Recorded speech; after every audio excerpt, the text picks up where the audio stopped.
Corona vaccine में सुअर की चर्बी, पोर्क जेलेटिन पर मचा है विवाद।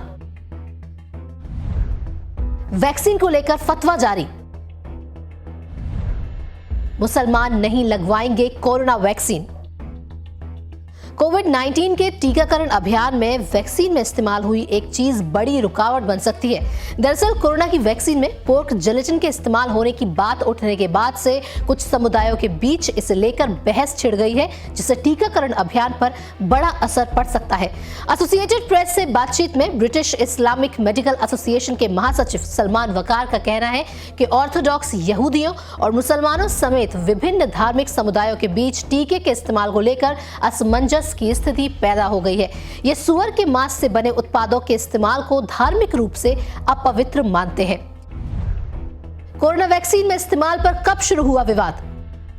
वैक्सीन और पोर्क जेलेटिन को लेकर विवाद की शुरुआत हुई इंडोनेशिया से। वहां के मुस्लिम समुदाय के बीच ये बात तेजी से फैली कि वैक्सीन में सुअर का मांस इस्तेमाल हुआ है और ये हराम है। धीरे धीरे दुनिया की बड़ी मुस्लिम आबादी के बीच इस पर चर्चा शुरू हो गई, जिसके बाद धर्मगुरुओं को आगे आकर बयान जारी करने पड़े हैं। इस्लामिक धर्मगुरुओं के बीच इस बात को लेकर असमंजस है कि सुअर के मांस का इस्तेमाल कर बनाए गए टीके इस्लामिक कानून के तहत जायज हैं या नहीं। पोर्क जेलेटिन पहले भी हो चुका है विवाद। वैक्सीन में पोर्क जेलेटिन के इस्तेमाल को लेकर विवाद नया नहीं है। सबसे ज्यादा मुस्लिम आबादी वाले इंडोनेशिया में ही 2018 में उलेमा काउंसिल ने चेचक और रुबेला के टीकों में जेलेटिन की मौजूदगी बताकर उन्हें हराम करार दिया था। इसके बाद धर्मगुरुओं ने बच्चों से ये टीके ना लगवाने की अपील शुरू कर दी थी।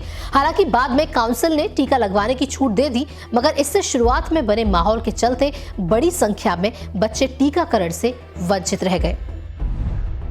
दुनिया भर की कंपनियों ने क्या कहा? एसोसिएटेड प्रेस के मुताबिक फाइजर, मॉडर्ना और एस्ट्राजेनेका के प्रवक्ताओं ने कहा है कि उनके कोविड-19 टीकों में सुअर के मांस से बने उत्पादों का इस्तेमाल नहीं किया गया है। कई कंपनियां ऐसी हैं जिन्होंने ये स्पष्ट नहीं किया है कि उनके टीकों में सुअर के मांस से बने उत्पादों का इस्तेमाल हुआ है या फिर नहीं हुआ। अब अगला बड़ा सवाल, पोर्क जेलेटिन क्या है? टीकों में क्यों होता है इसका इस्तेमाल?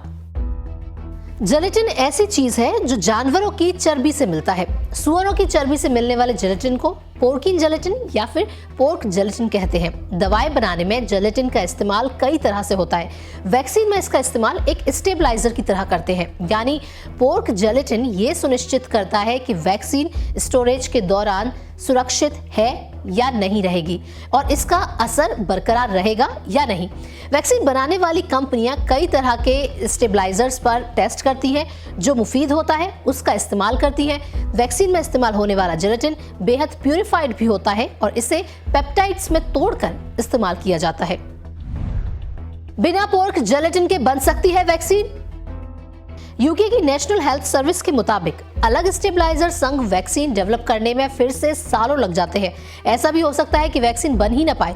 कुछ कंपनियां सुअर के मांस के बिना टीका विकसित करने पर कई साल तक काम कर चुकी हैं। स्विट्जरलैंड की दवा कंपनी नोवार्टिस ने सुअर का मांस इस्तेमाल किए बिना मेनिंजाइटिस टीका तैयार किया था, जबकि सऊदी और मलेशिया स्थित कंपनी एजे फार्मा भी ऐसा ही टीका बनाने का प्रयास कर रही है।